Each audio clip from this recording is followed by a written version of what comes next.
সুপ্রিয় দর্শক, স্বাগত আপনাদের সবাইকে আমাদের প্রতি রাতের নিয়মিত টকশো এই সময়। আমি জহিরুল আলম আপনাদের সঙ্গে আছি। প্রিয় দর্শক, কয়েকটি বিষয় নিয়ে আজ কথা বলবো। ইসলামাবাদে বাংলাদেশ হাই কমিশনের একজন কর্মী নিখোঁজ হওয়ার ঘটনায় বাংলাদেশের পক্ষ থেকে কড়া প্রতিবাদ জানিয়ে চিঠি দেওয়া হয়েছে। ঢাকায় নিযুক্ত পাকিস্তানের হাই কমিশনার সুজা আলমকে পররাষ্ট্র মন্ত্রণালয়ে ডেকে এই কূটনৈতিক পত্রটি তাকে ধরিয়ে দেওয়া হয়েছে এবং প্রতিবাদ করা হয়েছে।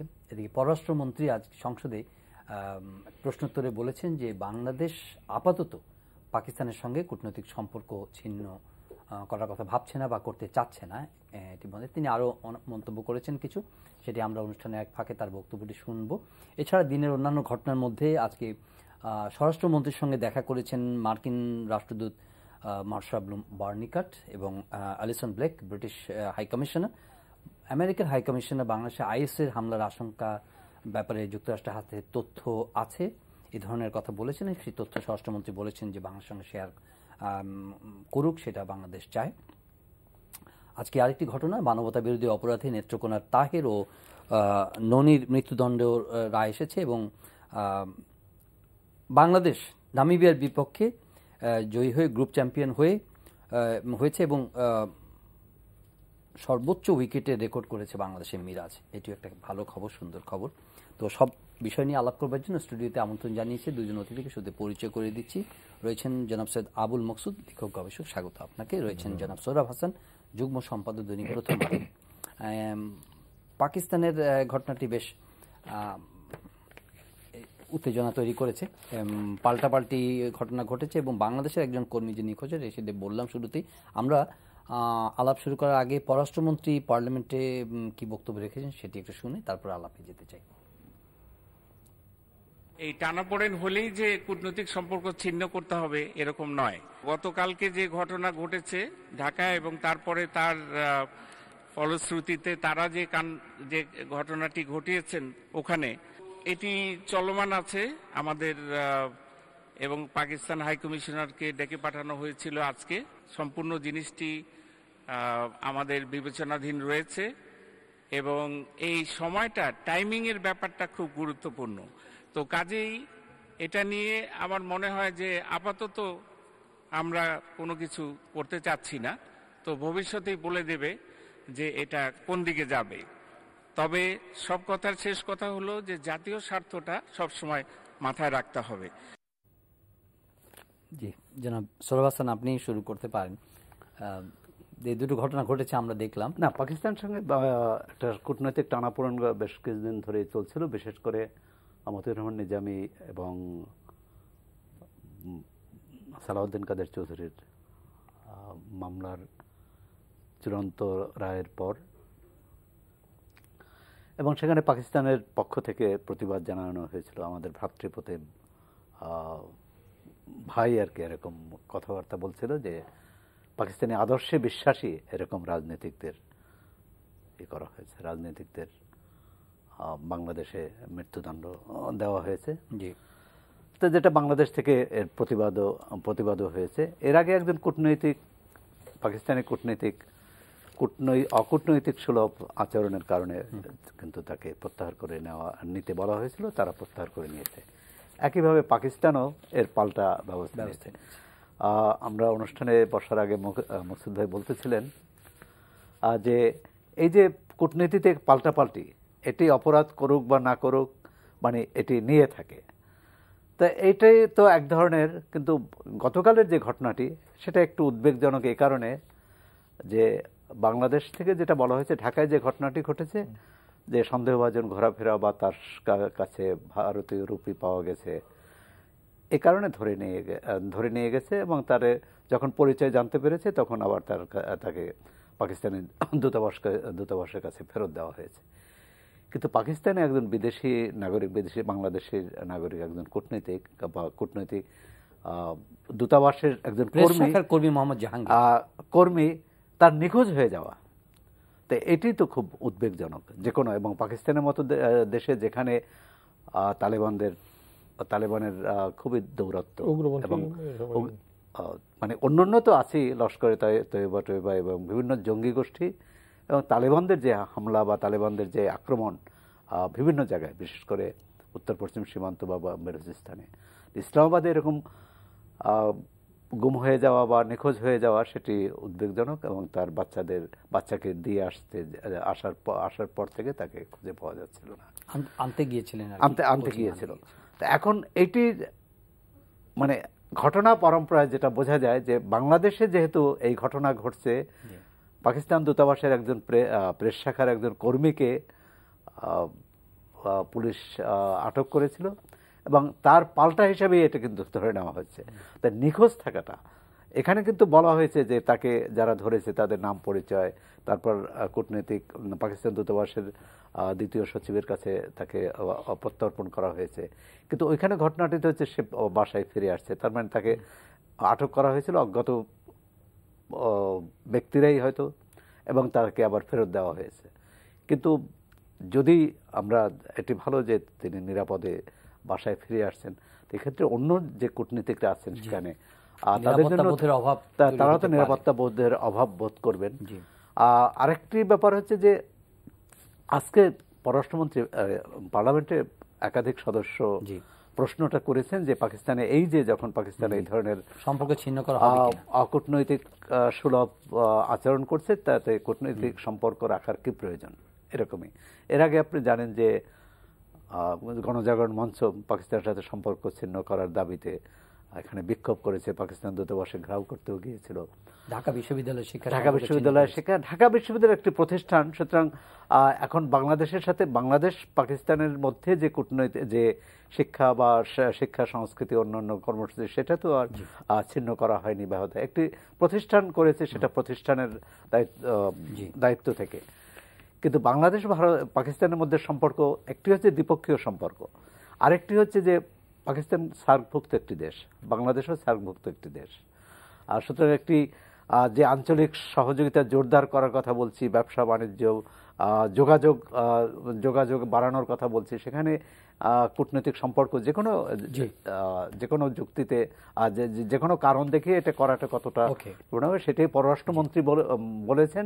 এবং আমি মনে হয় যে পররাষ্ট্রমন্ত্রী ঠিক কথাই বলেছেন যে যুদ্ধ চলাকালেও কূটনৈতিক সম্পর্ক থাকে। তাই কূটনৈতিক সম্পর্কের সঙ্গে আমাদের জাতীয় চেতনা বা জাতীয় মূল্যবোধ অথবা জাতীয় স্বার্থ রক্ষার বিষয়টি কোনো সাংঘর্ষিক না। আমরা অবশ্যই আমাদের দাবির কথা বলবো, আমাদের স্বার্থের কথা বলবো, স্বার্থ সমুন্নত। জনাব সৈয়দ আবুল মকসুদ, আপনি কি মনে করেন কিনা যে প্রশ্নটি পার্লামেন্টে পররাষ্ট্রমন্ত্রীকে করা হয়েছে, যে এই ঘটনাগুলো ব্যাখ্যা করে উল্লেখ করে একজন সদস্য বলছেন যে এই অবস্থায় পাকিস্তানের সঙ্গে সব ধরনের কূটনৈতিক সম্পর্ক টিকিয়ে রাখা জরুরি কিনা? ধন্যবাদ। এটা মোটামুটি তো বললেন, সোরাব সাহেব যেটা বললেন সেগুলি আমাদেরও সবারই কথাই। আর সংসদে পররাষ্ট্রমন্ত্রী যে বিবৃতি দিয়েছেন, বক্তব্য দিয়েছেন, ঠিকই দিয়েছেন। তিনি তো একজন ক্যারিয়ার ডিপ্লোম্যাট, তিনি রীতিনীতি জানেন এবং কোন ভাষায় কূটনীতির প্রশ্নে কি ভাষায় কথা বলতে হবে এবং কি বললে জাতীয় স্বার্থ রক্ষিত হবে, জাতির মর্যাদা রক্ষিত হবে এবং আন্তর্জাতিক যে রীতিনীতি সেটাও রক্ষিত হবে। তো সেটা তো তিনি অত্যন্ত সংযত বক্তব্য তার।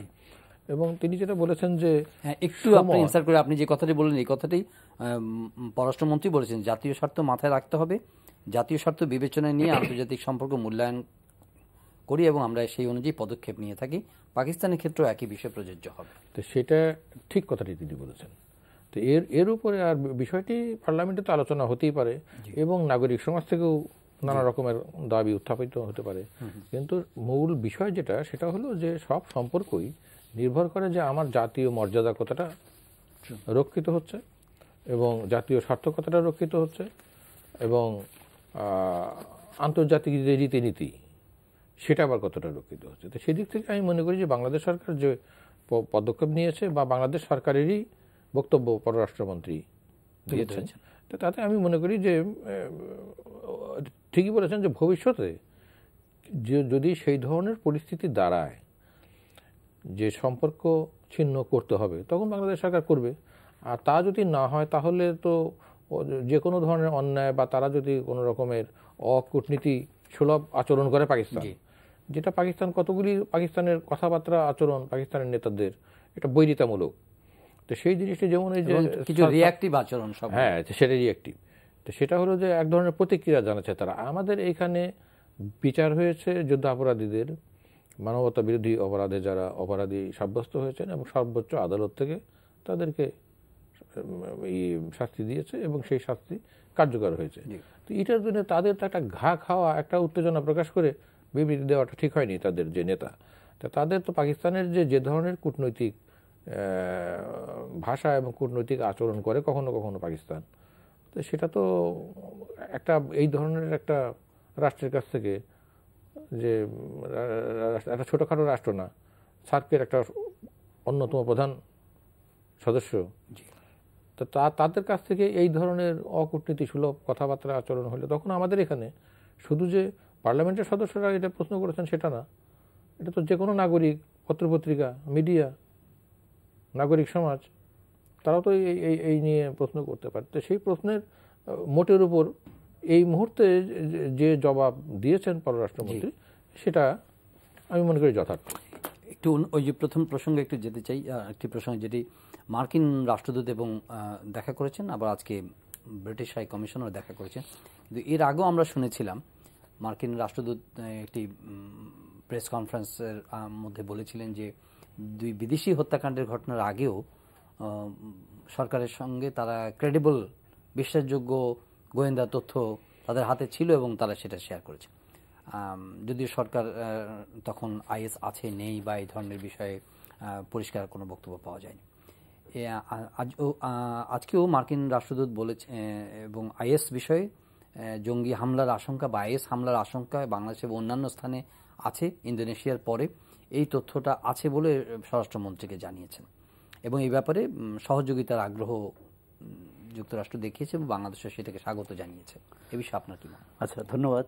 প্রথমত এই ধরনের কূটনৈতিক, বিশেষ করে নাশকতা বা এই ধরনের জঙ্গি গোষ্ঠীর তৎপরতা সম্পর্কে যে তথ্য আদান প্রদান, এটি কিন্তু তখনই কার্যকর হবে, তখনই ফলপ্রসূ হবে বা সেটি তার ফল পাওয়া যাবে যদি পারস্পরিক আস্থার সম্পর্কটি থাকে, একে অপরকে আস্থায় আনে বা বিশ্বাস করে। এখন মার্কিন যুক্তরাষ্ট্র যে তথ্য দিল বা যে সেটি বাংলাদেশ সরকার কিভাবে নেয়, আবার বাংলাদেশ সরকার যে ব্যাখ্যা দিল সেটি মার্কিন যুক্তরাষ্ট্র বা যুক্তরাজ্য কিভাবে নেয় তার উপর কিন্তু, এবং সেখানে তথ্যে এই স্বচ্ছতা থাকা উচিত এবং এটি এমন না যে এটা জনগণকে জানাতে হবে। কিন্তু তাদের মধ্যে অর্থাৎ যে তথ্য দেবে এবং যে তথ্য নিবে এবং উভয়ই তথ্য দিবে, সেখানে এই তথ্য এক ধরনের প্রমাণ থাকতে হবে, এক ধরনের তথ্য ভিত্তিক হতে হবে এবং এটি যদি শুধু ধারণা প্রসূত হলে হবে না। এখন যেমন আইএস আছে নেই এই প্রশ্নটি আসছে, এখন আইএস তো বিশ্বব্যাপী তাদের আমরা উৎপাত লক্ষ্য করি, প্যারিসের মতো জায়গায় তারা হামলা করে বহু মানুষকে হত্যা করেছে। এখন বাংলাদেশে এবং বাংলাদেশ থেকে যে এক যুবক, বাংলাদেশ থেকে যে সাইফুল নামে এক যুবক, সাইফুল হক, সে ব্রিটিশ প্রবাসী ছিল, বাংলাদেশে তার সপরিবারে তার স্ত্রী সন্তান নিয়ে চলে গেছে, লন্ডনে ছিলেন। এখন এখানে আইএস এর নেটওয়ার্ক বা তার সাংগঠনিক শক্তি না থাকলেও কিন্তু একজনে এটি কাজ চালাতে পারে এবং এটার সেক্ষেত্রে যুক্তরাষ্ট্র বা ইউরোপীয় ইউনিয়নের যেমন সহযোগিতা, কিন্তু আমি তো মনে করি যে এই ক্ষেত্রে আঞ্চলিক যে নেটওয়ার্ক গড়ে তোলা উচিত, পারস্পরিক তথ্যের আদান প্রদান, সেখানে কিন্তু আবার পাকিস্তানের প্রশ্নটি আসে। এখন আমরা যদি পাকিস্তান যদি আমাদের বিশ্বাস না করে বা আমরা পাকিস্তানের দেয়া তথ্যকে বিশ্বাস না করি, তখন তো পরস্পর সহায়তা হবে না, বরং আমরা যদি পরস্পরকে সন্দেহ করি, তাহলে কিন্তু এই আইএস বা এই ধরনের জঙ্গি গোষ্ঠীর বিরুদ্ধে লড়াইটা সফল করা খুব কঠিন হবে। পাকিস্তানের ক্ষেত্রে যে ঘটনাটি ঘটেছে সেটা হলো যে কোনো রাষ্ট্র অন্য রাষ্ট্রের সাথে কূটনৈতিক সম্পর্কে তার স্বার্থ দেখবে, কিন্তু অন্যের স্বার্থ বিঘ্নিত করবে, অন্যের স্বার্থ হানি করবে, সেটি কিন্তু কাম্য হতে পারে না। কিন্তু পাকিস্তান তৎপরতায় এই ধরনের বাংলাদেশের বিষয়ে এটা যে অযাচিত হস্তক্ষেপ মনে হচ্ছে, অযাচিত তাদের নাক গলানো, আর সেটা থেকে বেরিয়ে আসতে হবে। এবং মার্কিন যুক্তরাষ্ট্র এটাও ঠিক যে আইএস নেই বললাম, কিন্তু তারপর একটা ভয়াবহ কোনো ঘটনা যদি ঘটে থাকে তখন কি হবে? আবার আইএস আছে বলে এই জুজু দেখিয়েও কিন্তু কোনো পরাশক্তির উচিত হবে না যে বাংলাদেশকে চাপে রাখা। আমি মনে করি যে এটা পারস্পরিক আস্থার উপর, এবং এই আস্থাটি গড়ে উঠতে পারে তথ্য আদান প্রদানের ক্ষেত্রে স্বচ্ছতার উপর। একটা মানে ডিনায়াল মুড তো আর কোনো কার্যকর কিছু নয়, এবং বাংলাদেশও সবসময় সতর্কতার কথা বলেছে এবং ইফেক্টিভলি জঙ্গিবাদের বিরুদ্ধে একটা কি বলে যে তৎপরতা কর্মসূচি বাংলাদেশ সরকারের পক্ষ থেকে, আইন শৃঙ্খলা বাহিনীর পক্ষ থেকে আছে। এখন আজকে যে সুনির্দিষ্টভাবে যে আইএসের কথাটি বললেন যে ইন্দোনেশিয়ার পরে বাংলাদেশেও এরকম একটা হামলার আশঙ্কা আছে এবং তথ্য আছে। বাংলাদেশ সরকারের স্বরাষ্ট্রমন্ত্রী বলেছেন যে বাংলাদেশ সতর্ক আছে এবং সহযোগিতার আগ্রহকে তারা ওয়েলকাম করেছে, যে আমরা তথ্য এরকম। এবং বাংলাদেশের যে প্রস্তুতি, বাংলাদেশের যে মানসিকতা, এই জঙ্গি বিরোধী মানসিকতা, সেটাকে আপনি কিভাবে দেখেন? এইটা আজকে যে দুইজন কূটনীতিক স্বরাষ্ট্রমন্ত্রীর সঙ্গে দেখা করেছেন, এরকম দেখা করে যদি তারা বলেন যে তাদের হাতে যদি সুনির্দিষ্ট তথ্য থাকে যে কি ধরনের তৎপরতা আইএস এখানে চালাতে পারে, আইএসের কর্মক্ষেত্র কোনটা সে তো সকলেই জানে, প্রতিদিনই নিউজ হচ্ছে বিশ্বব্যাপী, লোকে জানে যে সিরিয়াতে আছে, মধ্যপ্রাচ্যের আরও কত কোনো জায়গা আছে, সিরিয়া, ইরাক, গোটা মধ্যপ্রাচ্যের যে জায়গাগুলিতে সেখানে আছে। আমাদের এই দেশ এখনও কিন্তু আমি মনে করি যে অনেক শান্তিপূর্ণ, পৃথিবীর বহু রাষ্ট্রের চেয়ে বাংলাদেশ অনেক শান্তিপূর্ণ। তো সেইখানে বারবারই তারা বলছেন যে বাংলাদেশে আইএস আছে, এটা হুমকি কথাটা তো একটা কথা, এটার আশঙ্কা আছে বা ইত্যাদি। আবার আমাদের সরকার বলছেন একেবারে মানে আউটরাইট না করে দিচ্ছে যে নাই। আমাদের একটা প্লেন ল্যান্ড, এটা একটা পাহাড় পর্বত বা এ ধরনের কিছুই নাই, এখনো মোটামুটি খুব স্বাভাবিক জীবনযাপন করছে এখানকার মানুষ।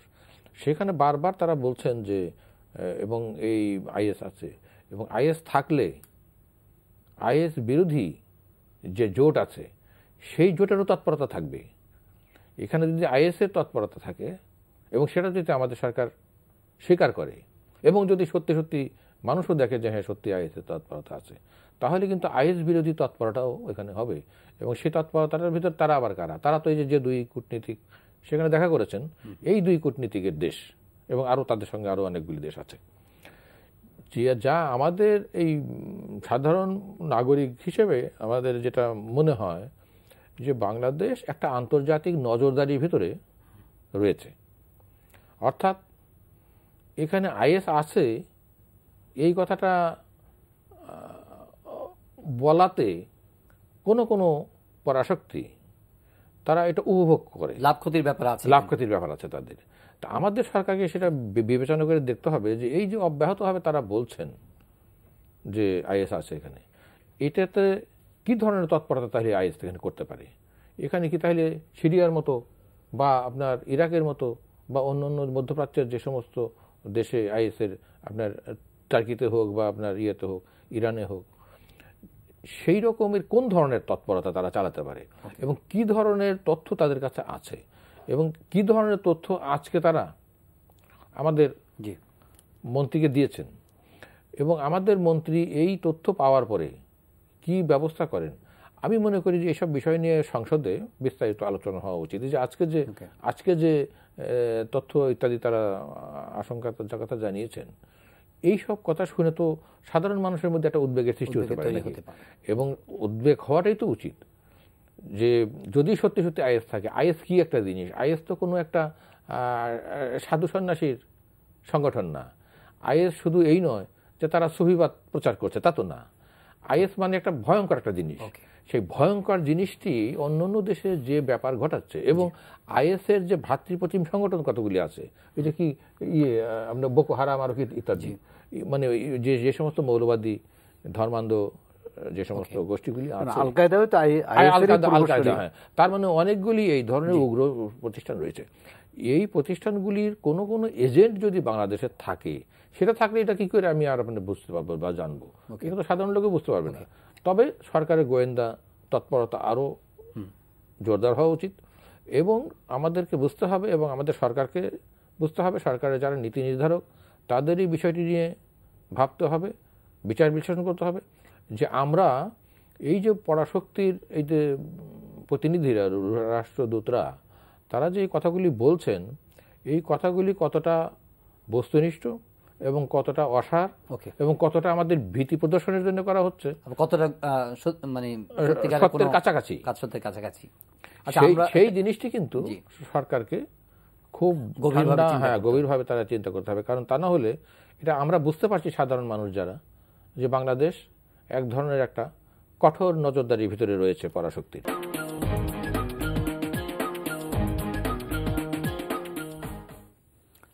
দর্শক স্বাগত আবারও এই সময়। জনাব সোহরাব হাসান, আজকে আরেকটি মানবতা বিরোধী অপরাধের মামলায় নেত্রকোনা তাহের এবং ননির মৃত্যুদণ্ড রায় এসেছে, আর মীর কাসেম আলীর আপিল শুনানি এক সপ্তাহ পিছালে। আপনার কোনো কমেন্ট আছে কিনা বিষয়ে? না, মানবতা বিরোধী অপরাধের বিচার তো চলমান এবং একটার পর একটা বিচার হচ্ছে, এবং এটি হচ্ছে আন্তর্জাতিক অপরাধ ট্রাইব্যুনালের বিচার। এরপর কিন্তু আপিলের সুযোগ আছে। সুতরাং এখনই এটিকে চূড়ান্ত বলা যায় না। তবে যে এবারের আদালত কিছু পর্যবেক্ষণও দিয়েছে, তাদের অপরাধ কোনো অপরাধ মানে বিশেষ করে হত্যা, গুম সহ একাধিক অপরাধে মৃত্যুদণ্ড হয়েছে, আবার কোনো অপরাধে আমৃত্যু যাবজ্জীবনের কথাও বলা হয়েছে। কিন্তু এই রায়ে কিন্তু আরেকটি পর্যবেক্ষণ শহীদের সংখ্যা নিয়ে, যে শহীদের সংখ্যা 30 লাখ শহীদের সংখ্যা, এটি ইতিহাসে প্রতিষ্ঠিত, এটি ঐতিহাসিকভাবে সত্য, এইটাই হচ্ছে মানুষের মনে। সুতরাং এটি নিয়ে বিতর্ক করা কাঙ্ক্ষিত নয়।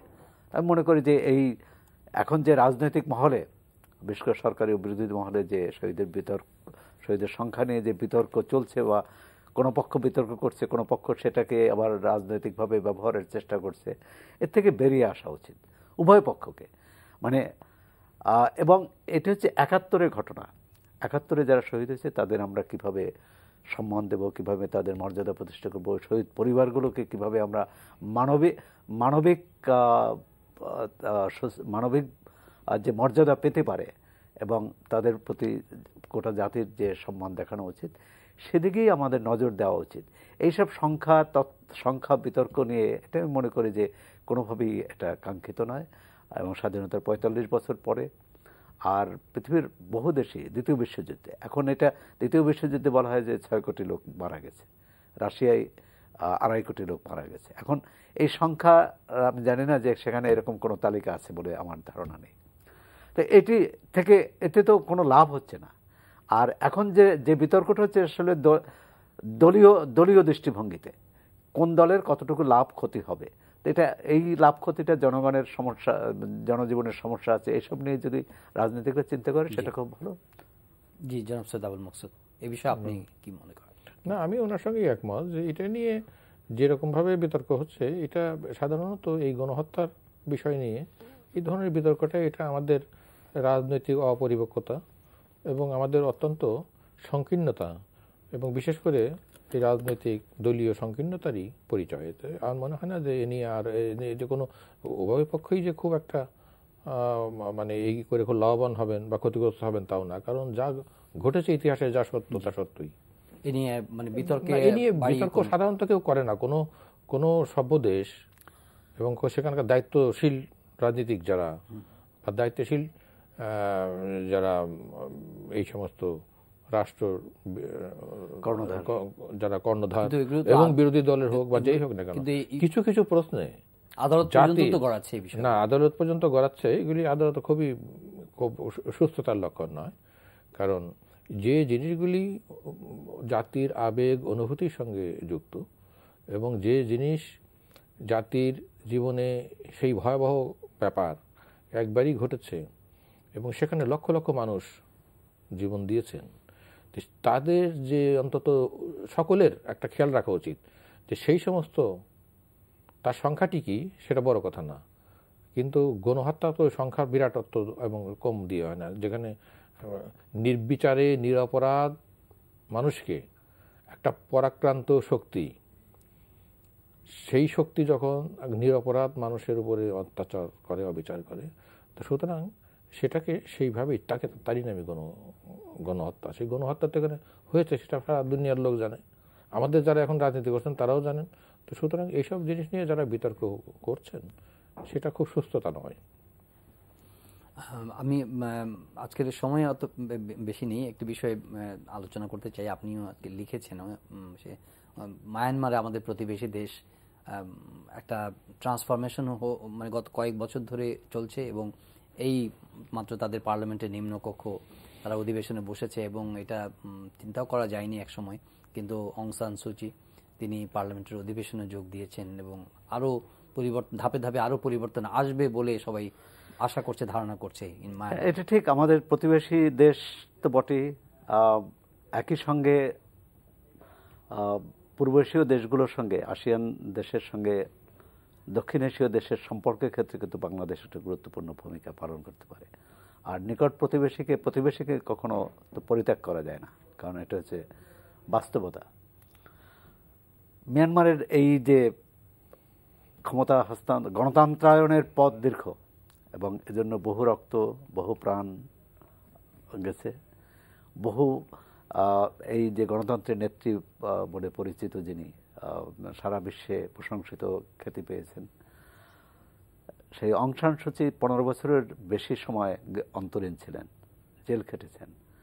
তারপর 1990 নির্বাচনে জয়ী হয়েও কিন্তু তার ক্ষমতা পাননি। তারপর ধীরে ধীরে এই যে সর্বশেষ যে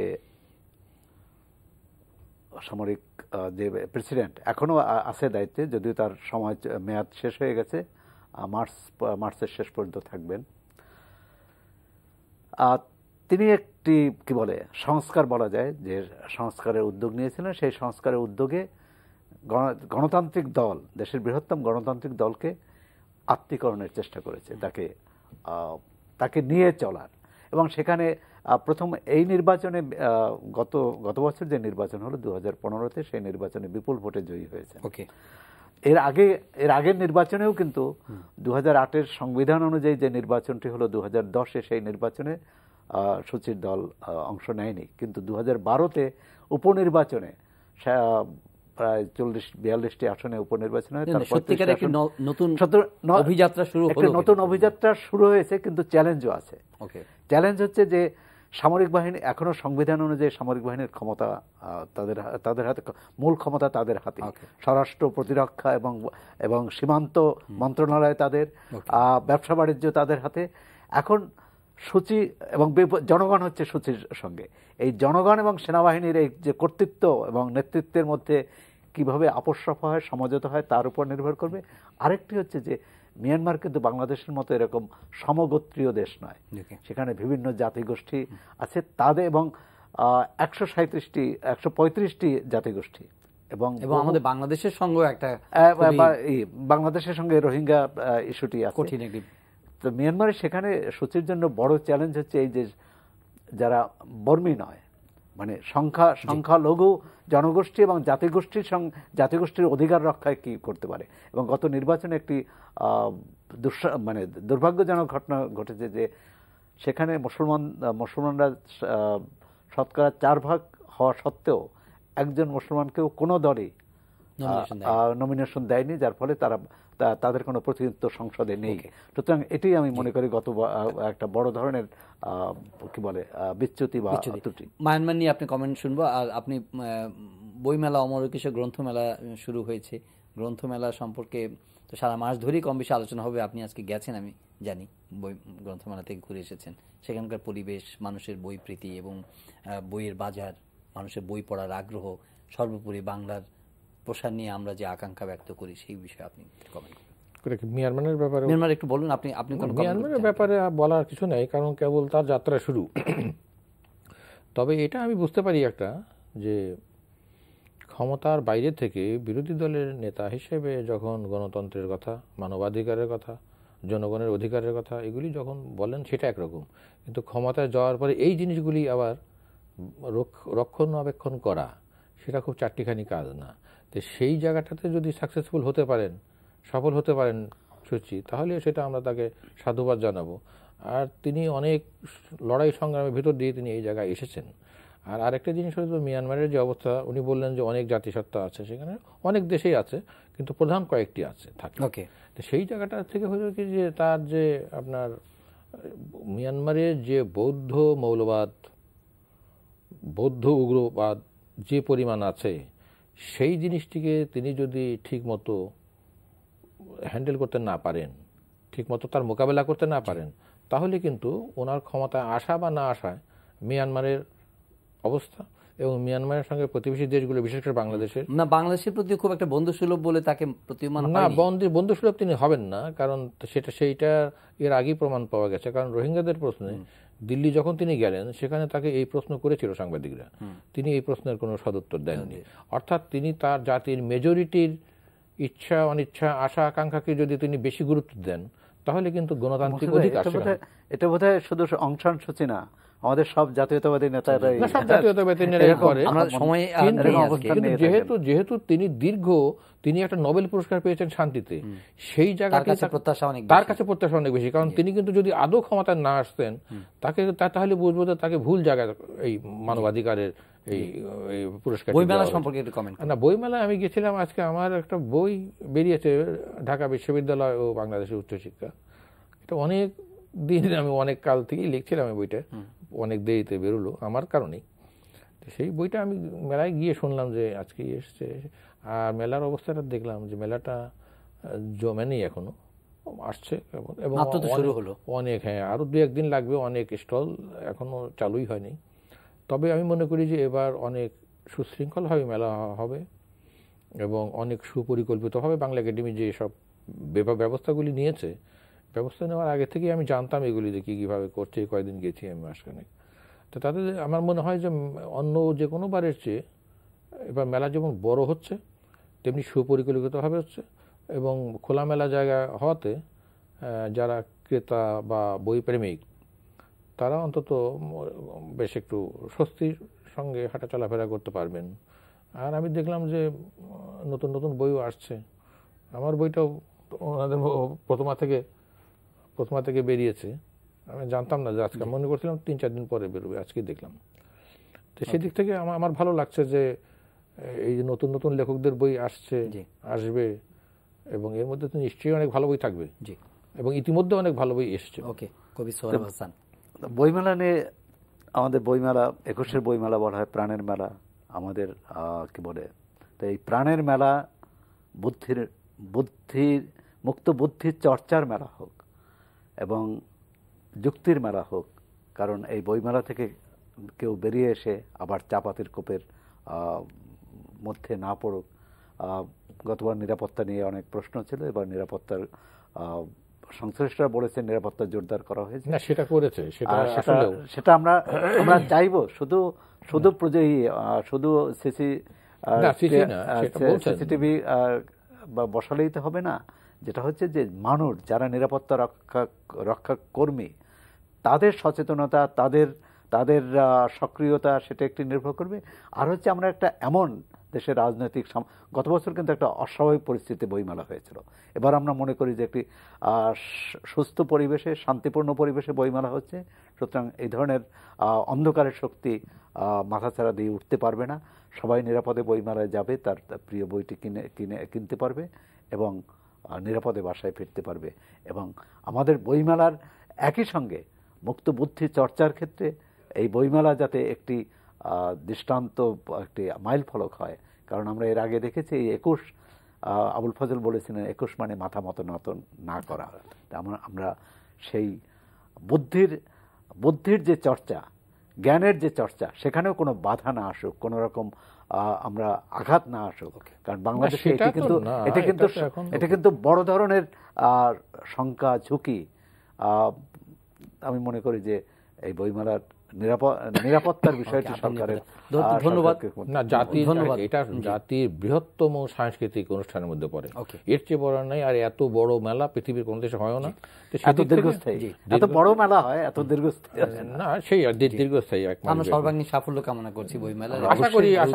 আশা করি শান্তিপূর্ণভাবে নিরাপদেই সবাই যাতায়াত করতে পারবে। ধন্যবাদ। এবং একই সঙ্গে কবিতা উৎসব হয়ে গেল। ধন্যবাদ জনাব সৈয়দ আব্দুল মকসুদ এবং সোহরাব হাসান। প্রিয় দর্শক, আজকের অনুষ্ঠান এখানে শেষ করছি। সবাই ভালো থাকবেন। এই অনুষ্ঠানটি দেখবেন অনলাইনে, ভিজিট করুন www.ntvbd.com। দেখা হবে পরের অনুষ্ঠানে। ভালো থাকবেন সবাই।